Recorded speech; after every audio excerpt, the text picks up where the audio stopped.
Anyway, so usually when you do a face proportion chart, you will see something like this. It will go in a very realistic direction, which can be a little bit frustrating, especially if you're trying to learn a way more stylized version of art. I can just tell you what I did. I despised drawing realism when I was a kid and I was learning art. And when I say I was a kid, when I was like 10 to the age of 16, maybe even later than that, actually. I did not like drawing realistic. Realism frustrated me to no end. I had to do it in one of my art classes and I hated it because I'm like, it doesn't look like me. This does not look correct. So in order to fix that, what I did is I studied anime, manga, other cartoons that I really, really liked and studied proportions from there. Usually you can try to learn caricatures after realism. So usually they go like realism, caricatures, stylized cartoons in art school when you're learning how to draw faces. My brain did not like that because no matter how much I practice, I'm not able to draw a human face the way they are exactly portrayed. It takes a lot of effort. And even if the client is happy with it, my brain goes like, it doesn't look correct. This doesn't look right. This is wrong. But like, if it's what they like and they say it looks good enough, then I'll accept it. So the main thing I learned from this thing is that the brows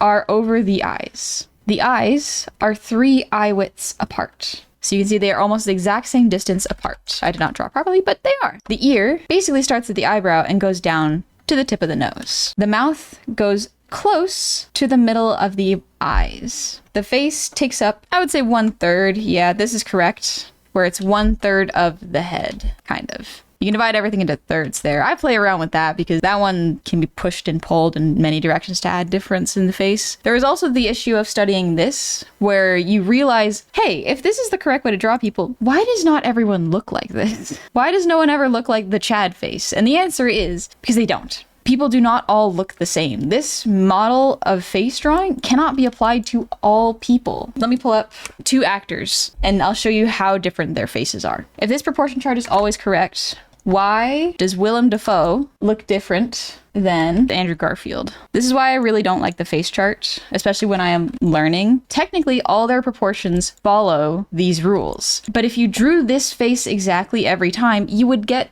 people that don't really look like them. Their proportions are similar, but what makes them different? And that's really the biggest thing I learned from them is, yeah, I learned a couple of things where it's like the spacing and the proportions here are very similar. You can apply these rules to these faces. And now keep in mind, these are stereotypical actor faces, so they are going to have similar appealing proportions. But what makes them look different? When you take away all those rules of they are proportioned with these specific scientific measurements, and that is what I struggle with. I find it really difficult to draw people in a way that will make them look separate. Even now my brain is like, their hairline looks exactly the same. Look, it is a hairline like this. Their eyes, fairly similar. The main difference I would say is the nose. Willem Dafoe's got like a pointier nose, but they're all proportioned the same. So how do you learn how to draw them in a different way? And I just haven't figured out a way to do it. I just haven't figured it out. So if I do this, I will end up in a similar place. I don't get it. I don't know how.